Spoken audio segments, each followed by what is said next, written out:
Well, I welcome you here, and I'm glad to meet Ward. We have corresponded, and I could tell this was an unusual teacher. This was a teacher who was not content to take the knowledge that was in the books and just regurgitate it to his students. That he had his classes involved in the world beyond Mount Madonna. He used our work more brilliantly than anyone has used it. We pride ourselves here in my small organization on the fact that we don't just produce television.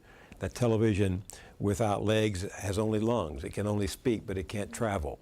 And if you take television and turn it into educational use, if you try to show that beyond the images on the screen there's a reality that young people can engage with, then the television serves a double purpose of both informing the viewers who are watching and then transporting the people who want to follow up on it to a different place and a different mind and a different idea. No one has done that better than your professor, your teacher. And I'm just glad to both meet you personally and to meet this generation of your students. Well, first thing I want to do is introduce one of the first graduates out of my program, P.K. Diffenbaugh. He went on to Stanford and got his master's there. He was a Coro Fellow, and now he's talking about coming back to graduate school here in New York. It's just such an honor to be able to be here, and you know, when I reflect upon my life, I can see a crossroads, even as young as I am. In high school, dealing with adolescence and dealing with just the tremendous amount of change that's going on. And it was through your interviews and Ward's teaching that really helped me kind of find a sense of purpose and meaning, and the notion that there is a community outside yourself and outside your immediate relations, and that a worthy purpose in life is to pursue your goals, but to give back to that community. I doubt you ever question if your work has made a difference, because it has. But if you do, I hope you know what a tremendous impact it has had on all the students that go through Mount Madonna. Well, I appreciate that. The truth is that while I have an intuition, I don't know for certain that it's made a difference unless I hear from the people to whom it has signified. And we journalists are like teachers in a sense. We ride on the wind and scribble in the sand. And the wind blows and it's gone, and the sand moves and it disappears. It's only in the imprint that you leave on somebody else's life that a teacher knows he or she has signified. I do not believe in monologues. I do not believe in filibusters, although I was in Congress. And I do not want to dominate. I want to do what you want to do today. Margaret Wheatley, author of A Simpler Way, wrote that we create ourselves by what we choose to notice. She goes on to say that we can never direct a living system. We can only disturb it. We can nudge, titillate, or provoke one another into new ways of seeing. Does this in any way describe what you're trying to do for our society with your work? I certainly would agree that it's a consequence of what I do. Essentially, I do what I do because it engages me. But I think usually it's not what you notice, it's what notices you.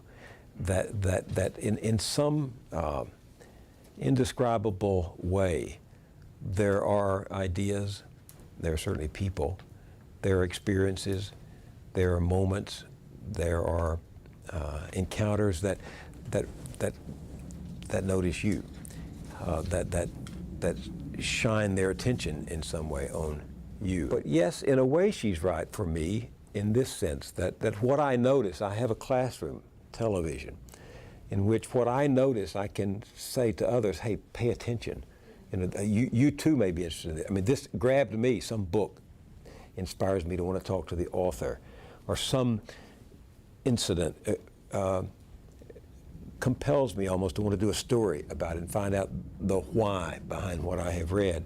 And once I do it, I'm able to put it in a forum, in a venue that has an invisible audience out there that responds to it. So I do believe that's what life is all about, that it is a constant interlocking of experience and ideas and personalities. Something close to what she said has been something of a mandate of mine. The editor of the first newspaper in America was a man named Benjamin Harris. He published a newspaper in Boston, I think it was, called Public Occurrences, both foreign and domestic. And he said that his mandate was to give an account of such considerable things as has come to my attention. And that's what I do as a journalist. I mean, considerable things come to my attention, and then I'm able to act upon them and transpose them into a form of storytelling, a visual medium. The root word of television is vision from afar. Television brings something to us that we might not go to ourselves. And then if it provokes us to get up off the couch or up out of the bed or up off the sofa or out of the chair and go out into the world, then it has served its purpose. So yeah, I resonate to what she's saying, although I'd never thought about it that way.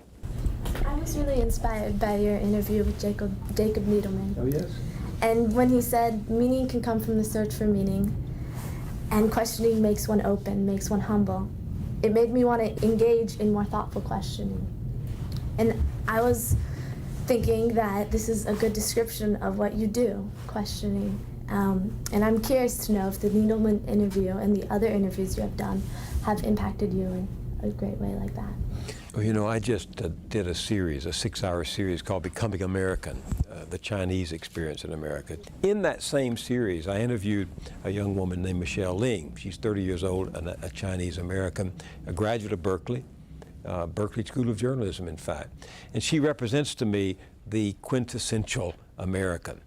And in fact, usually I start a series with a question, why or what? And I rarely get it answered because there's no simple answer to a question that drives a television series. But in this case, I did get an answer to the question. When I started out to do this series, I wanted to find out, what is it? What does it mean to be an American? Michelle Ling answered it for me. She's in the last part of the last documentary, and we're talking about her life, and she tells me about how she likes to eat chicken feet, you know, Chinese chicken feet, not very pretty. Not very attractive, but if you like that kind of delicacy, quite scintillating. She describes this to me in rich vernacular, and I said, but what does that have to do with the American dream? She says, it is the American dream that I can eat chicken feet. Then she pauses and says, but I don't have to. Nobody is forcing me to, and that's not my only option. So I can eat a McDonald's if I want to.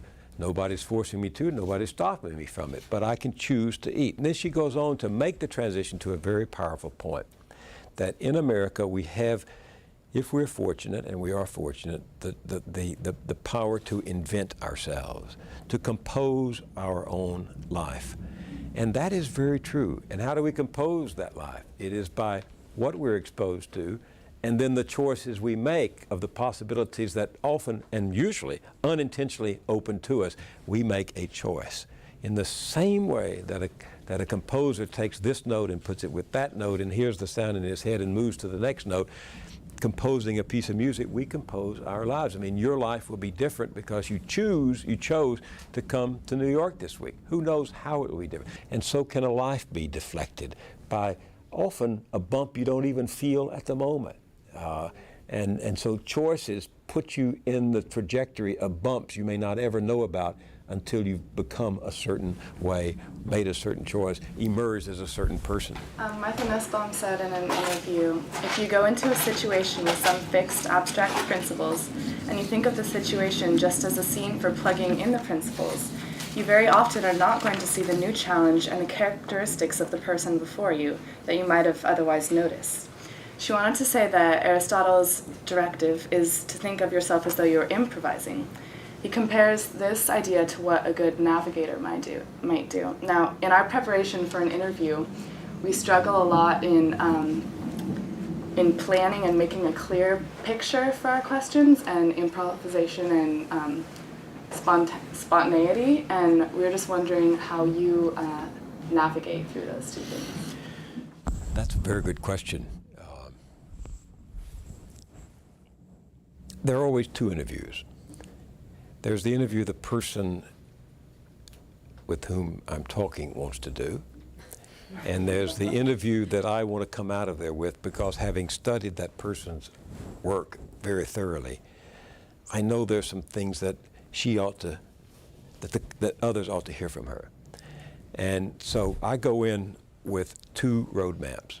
There's the big atlas, which is a familiarity with most of what, or much of what she has written, in this case of Martha Nussbaum. And I know she'll want to talk about this and she'll want to talk about that, and I should let her, because until she does, she won't join me on my roadmap.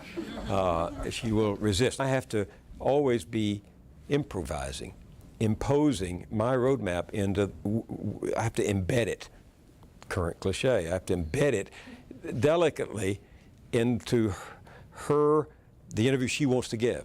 And so that when I go to edit, I may have, 30 pages of a transcript, or an hour and a half, or in her case, 2 hours. And she has said in there what she has wanted to say, and then she said what I wanted her to say. And that's what I edit out into the second interview, which is the one I put on the air. All of your questions are quite good, because they are different nuances on the same theme, and that is, how are we living in the world and seeing the world? It is a dance, an interview. It is a dance in which the success of it depends upon acknowledging your partner, going with your partner, and then bringing your partner back to the rhythm that you hear, which is slightly different from the rhythm in her ear. And it's like every good dance, there is what Martha Nussbaum calls the principles. I call the music.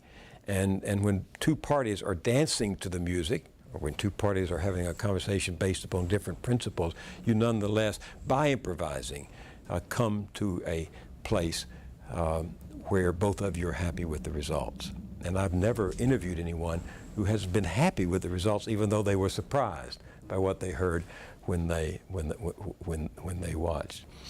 I think that life, I think the real phenomenon of life is change, is transition, and that everything else is background noise.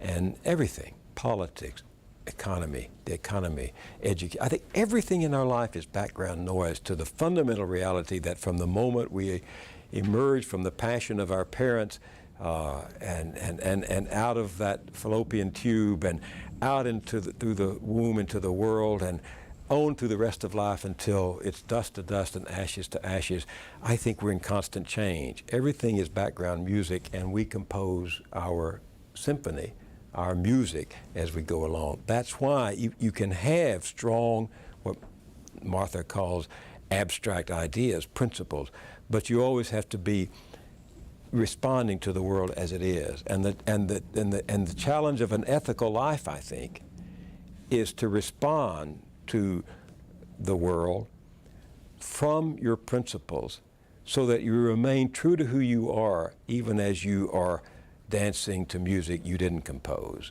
And that to hold to your principles while responding to change, flux, transition is the measure of an ethical life. Well, we were watching your interview with Paul Woodruff, and that started us in a conversation about why it seems today's youth are disenchanted or shying away from traditional religion. And so I was thinking about that, and then I found this quote from Derek Walcott that says, if you're stuck on a moral center, what you want to do is give lectures and to give sermons. And that made me think that maybe the reason we as youth are shunning away from traditional religion is because we feel like it's too much of a lecture, and we're wanting more of a dialogue around religion. And so I know that you've talked with many very thoughtful people about religion, and I was just wondering what you thought about that. Do you mind sharing with me your own religious journey, your own religious interest at the moment? Well, I'm Methodist. I don't know, I'm trying to find my way through religion, or to a religion or a spirituality that works well in my life and that I can believe in right now. And I don't feel like I fully found it in the Methodist Church, or like I've fully been able to interpret the message of the Methodist Church as well as I would like. And how old are you? 16. You're 16. I'm 60 some odd years older than you, and I haven't found it yet. Although I came out of a culture quite like the Methodists. In fact, there were more Methodist and Baptist in the little town where I grew up than there were people. I started out with where the church organizes itself around a set of beliefs. I believe in God the Father, God the Son, God the Holy Ghost. So that religion becomes a series of assertions, a series of beliefs. There are some people who, in the midst of crisis or in the midst of frustration or in the midst of despair, simply cannot wrestle themselves through to an insight that is comforting, encouraging, inspiriting.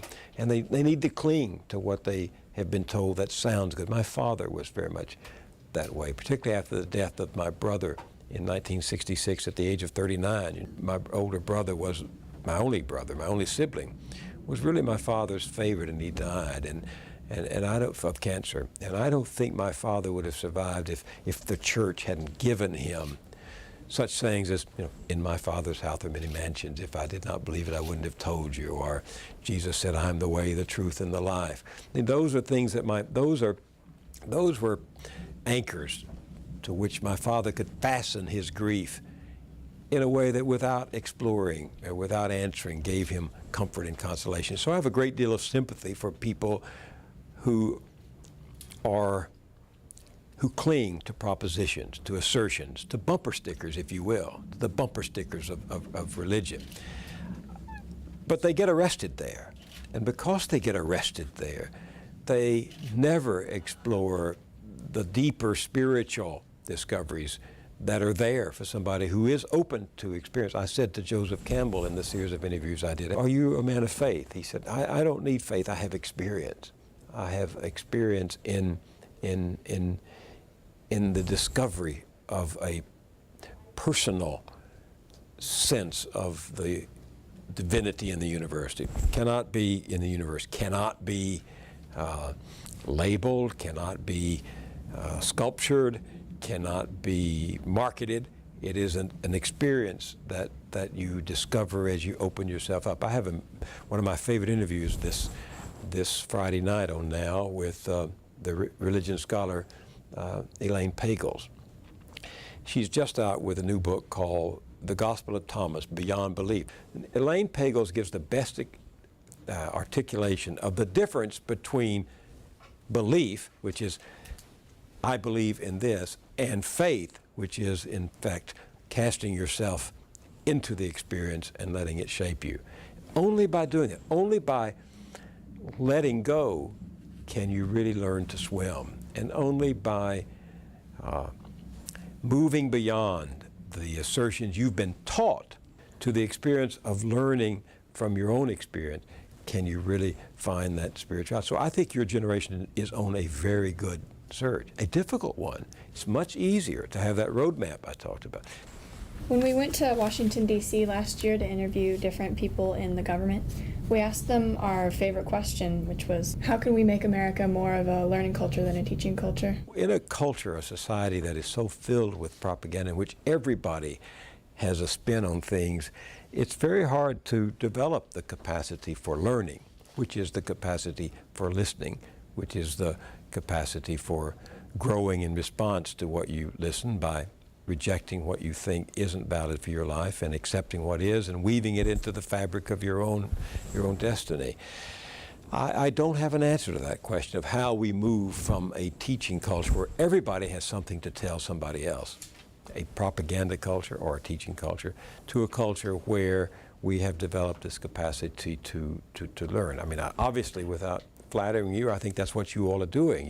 You're trying to create a learning culture in your life where you receive, assess, and weigh and organize what you hear. How we do that on a mass scale, how we do that in larger schools or publicly funded schools that are where the kids have to bring all the unfinished business of home and street to the classroom, I don't know. And how we do that in a society where money has become the chief, has long been the chief measure of of politics? I don't know. This is one our generation hasn't figured out, and perhaps yours will. You know, America is a society where it thinks it has answers, and if you have answers, you want to give them to your class or to your congregation or to your readers or to your audience. And learning really believes with asking questions, and we're not very patient in America with questions because we already know the answer we think you have. This is my problem with both left-wing ideology and right-wing ideology. They think that they have the answers. And so why do they need to have a learning culture when we can just give you the answers, you appropriate them, and go and do likewise? I mean, it's frustrating. In my own journey, I mean, people are always saying, well, Moyers is a political liberal, and people mean different things by that, but what they mean is, well, I believe in government programs. That's not it at all, although I do believe in certain government programs. But for me, a liberal never accepts anything he hears from any authority uncritically. That means the church, that means the party, that means the government, that means the university. Any authority has its own ingrained goal and set of values, and it wants you to see the world through those goals and that frame of value. Now, they may be worthy, but they may not be. But what makes a truly thinking person, I think, is not to accept what you hear cynically, not to disbelieve that there's a value in what you hear, but is to never accept uncritically anything you hear from any authority, because authority by its very name presupposes an investment of credibility that needs to be challenged before you accept it. And I think that's ultimately what creates a learner, is someone who's willing to is willing to resist the temptation to accept uncritically what authority tells you. Now, you can't reject it altogether, because then you have a society of kind of anarchy. But you need to really examine the propositions that are presented to you from the people who are trying to teach you. I'd like to ask you a question about your interviews with Joseph Campbell. Each time I watch them, it seems that I learn something new, but perhaps more importantly, I realize there's so much more that I don't know. It moves me to search. But the last time I watched it, he talked about creating the need for America to create a myth, a modern myth. And when you pressed him about how could we do this, it seemed that he said it's too hard in our fast-paced society. We're moving too fast to create new myths. And I wondered that it seems from my perspective that September 11th, at least for a brief moment, America stopped to reflect. And I'm wondering what opportunities you feel September 11th has given us to kind of recreate ourselves, and who is taking advantage of those opportunities? Which leaders do you see taking advantage of those opportunities? What Joseph Campbell talked about when he talked about myth, he meant what's the truth people live by, and we need to arrive at a new truth for America, a new narrative for America, a new story about America. The old story doesn't work anymore. It was a story that was never resolved. Here was a nation born in liberty and yet cradling slavery in its birthplace. We never reconciled those irreconcilable differences between the Declaration of Independence and the reality of slavery, the proclamation of our abstract ideals or our basic truth with the reality of how we, North and South, were exploiting the labor of others. We covered it up. The Civil War was a great renting of that mythology, and yet after the Civil War, in practical ways, we didn't learn the lesson. We were not a learning culture, to go back to the earlier question. 9/11 gave us the chance once again to learn that we're not invincible, that we're not isolated, that we are in the world in a both dangerous and in dangerous ways, and how do we connect to the world in a way that enables us to write a new narrative of America as part of the world, not apart from the world. And I don't see, I mean, I see sketches of that. I see drafts of that being done in one book or another book, but no one has yet struck a note that I think offers a common resonance to people. Bush has gone to the, it's us versus the world, and we must act militarily in order to defend ourselves, and that has put the rest of the world on the defensive. We haven't found the new story. What brought about the transition from your work inside the White House to doing interviews like the ones you did with Joseph Campbell, and what is it about Joseph Campbell that inspired you to delve so deeply into his work and ideas? Well, I've had a checkered life. I mean, although there has been, for all the improvisation and contingency of it, a common theme. I knew when I was 15 that I wanted to be a journalist. And I went to work on June 5th, 1952, as a reporter on the little newspaper in my hometown.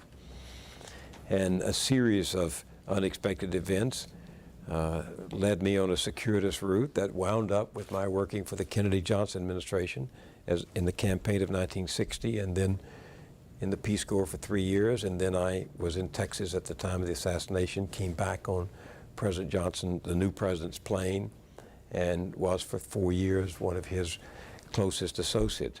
But I never lost that unspeakable interest in journalism. And I used to be, I was press secretary for a period of 17 months. And I kept thinking as I was conducting briefings at the White House, being asked questions, that I should be on the other side of the desk asking the questions, not answering them. It goes back again to the question about teaching or learning. And so an opportunity came up, quite unexpected, to become publisher of a newspaper in New York. How it happened? The owner of this newspaper, watching my briefings, took a liking to me, and for some reasons thought that I might make him he was an old man, 80 years old. He needed help. He thought he and I would connect. So I actually was looking forward to leaving the White House and getting back to journalism, so I came to publish the paper. Published the paper 3 years. It was sold. I didn't know what I was going to do. Again, being noticed, an old friend of mine, I hadn't seen him in years, was editing Harper's Magazine. And he asked me, called me up, said, "What are you going to do?" And I said, "I don't know, I'm out of work." And he said, "Why don't you go on the road? Spend 3 months traveling the country, and I'll give you the cover of the magazine. And we'll call it Listening to America." And we did. If you look at Harper's Magazine, November 1970, you'll see the back of a bus with Moyers as the license plate, and the title of he gave me the whole piece, the whole magazine called Listening to America. They turned that into a book. It became a bestseller. Somebody at the old educational television station in New York called Channel 13 at that time, up at 304 West 56, noticed me, noticed that article. They were starting a weekly broadcast called This Week, and they needed a reporter and host, so they reached out and asked me to do it. I hadn't done television except the briefings at the White House, but I said yes on the spur of the moment. And it was a weekly half-hour broadcast with produced reports. And in the second season, I wasn't very good at the first season. I was stiff, formal. I still had on horn-rimmed glasses. I was still Mr. Official, as I had been at the White House. And I said, this is not for me. I'm not going to make it in television, but by God, I'm not going to quit after a failed season. So I said, I'll come back for one more year. I changed the name of the program to Bill Moyers' Journal. We ran out of money, and I brought in a new executive producer who had been the manager of the NBC Symphony when it was at its height. And he was given to artistic issues. And so he was sitting in front of my desk, and we were trying to think, how do we do inexpensive shows and finish this season on budget? He said, you know, I've noticed that you listen to people well. I don't know why that is. I could discuss that a little later. But, you know, I'm looking over your shoulder, I'm seeing a book by Barbara Tuchman. Barbara Tuchman was one of the great historians of my time. And he said, she lives over in Park Avenue, why don't we go interview her? So I called her up, and she said, sure. And we took 2 clumsy old cameras, because we shot on film then, not in tape. We shot on film, and had to run the big wires, you know, the size of your body, up the building. And we did that interview, and we put it on there, and it clicked. It worked. Got a great response, and I liked doing it. And I just kept doing it. Joseph Campbell was not a particular compelling figure for me. I'd heard of him, read him. I'd read his book, The Hero's Journey, at the University of Texas. He taught 38 years at Sarah Lawrence, and he held his classes, all women in those days, mesmerized by his teaching. He was a charismatic teacher. He believed in the sharing experience, and that's what came through in the series. That's a long-winded answer to your question, is to say that there wasn't any guided missile that led me to Joseph Campbell. It was a life's process of being both open, unlucky, losing a job, losing a newspaper, and lucky, somebody noticing me, you know. And but Campbell was a great teacher, and he taught me several things, one of which is that when you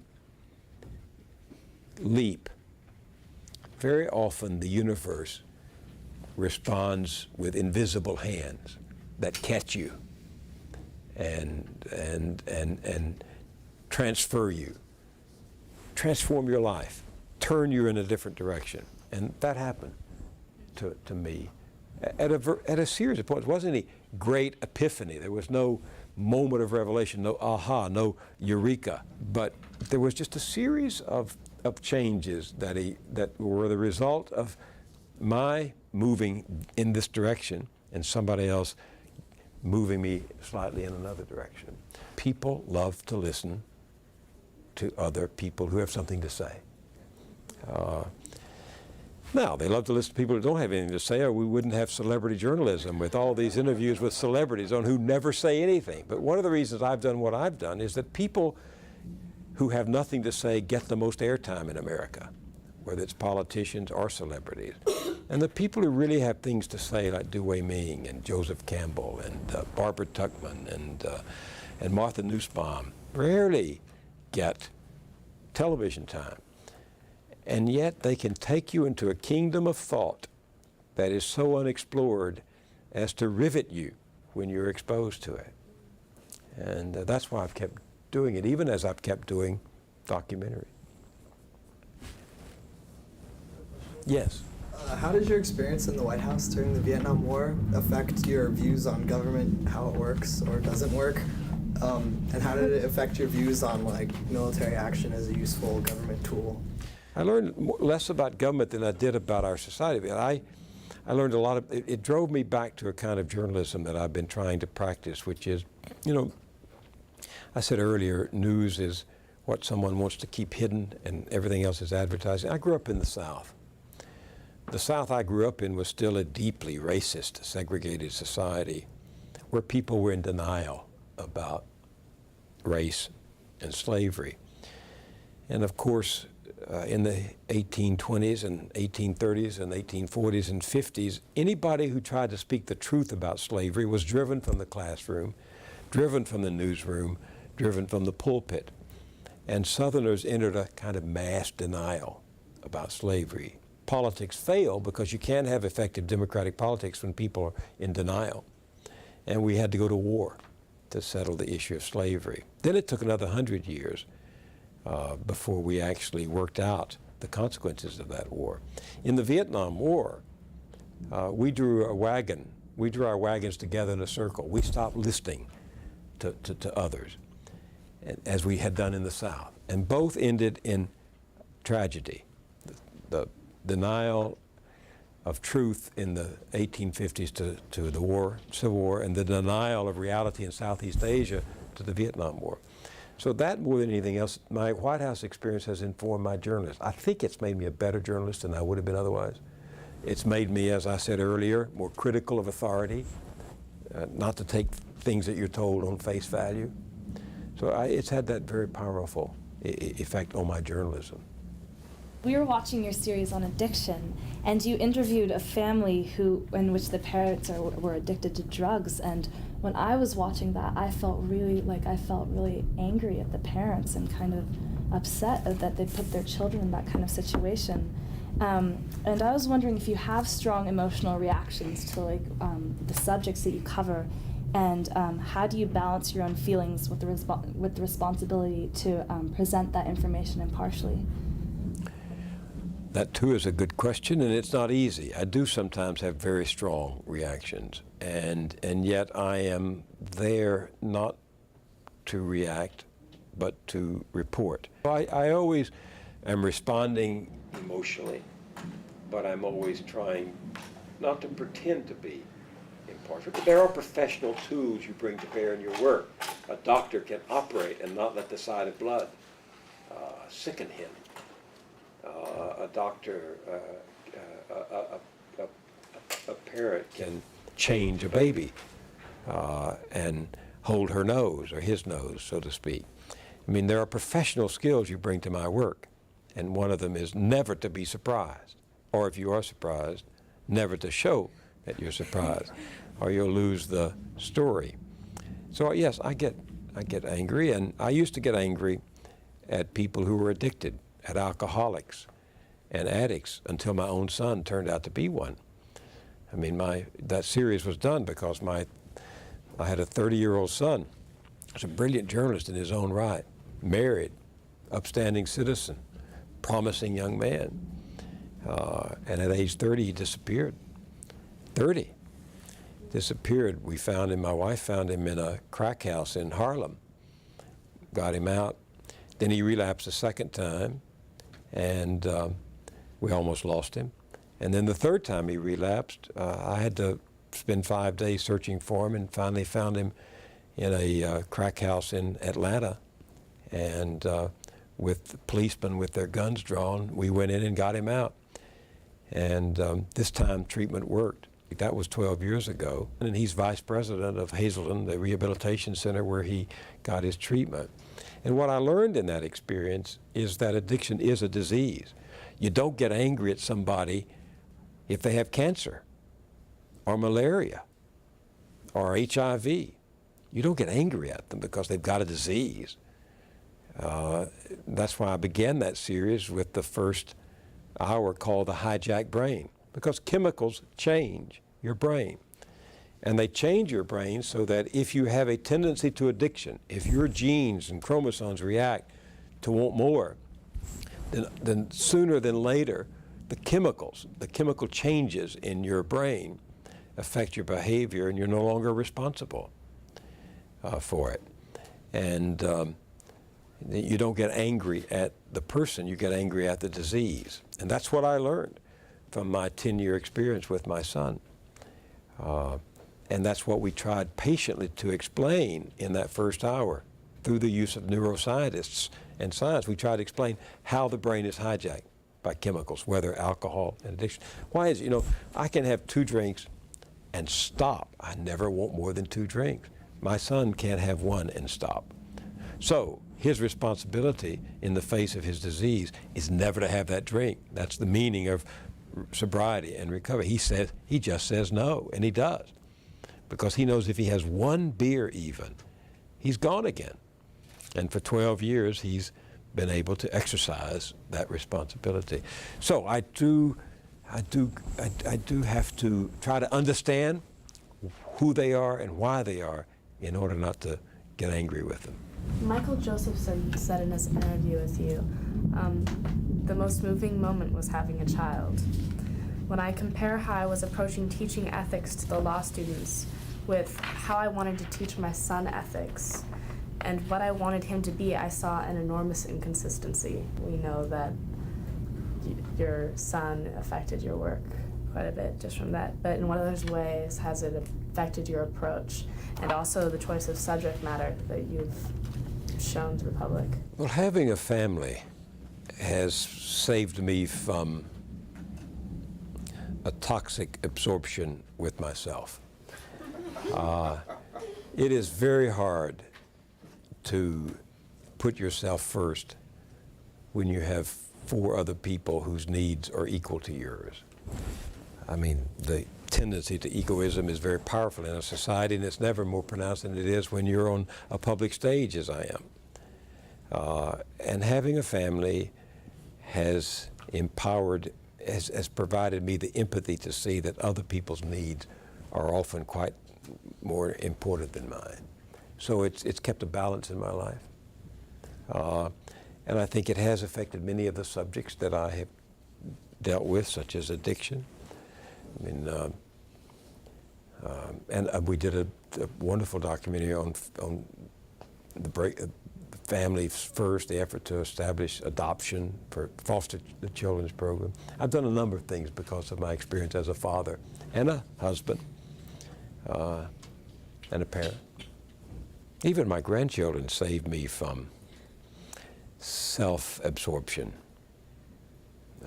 just because they are so indifferent to to my public notoriety, and because they don't even watch my television shows. I mean, and by the way, that's a moment. One night way a long time ago, 25 years ago, the show was airing on Thursday night. I'd do the show and then go out and film for the next week's show or some future piece. I was flying back into LaGuardia Airport, 8 o'clock on Thursday evening in the winter.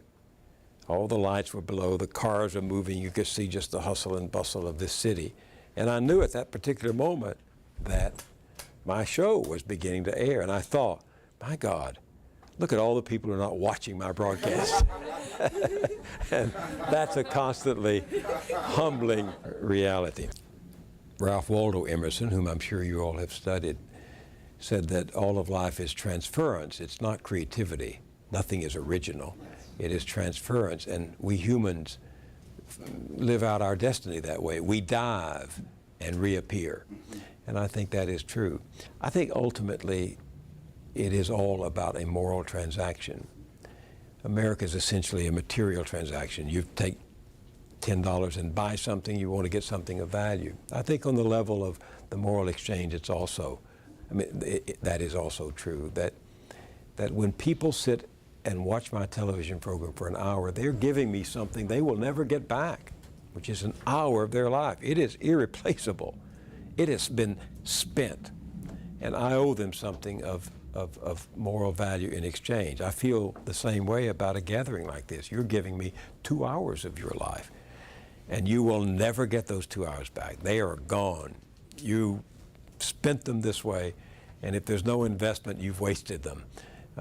And only time will tell, but I feel deeply, as I know any teacher does, and I know as you do, that it is a moral exchange. If you spend 2 hours with somebody, you both have to take something away from it.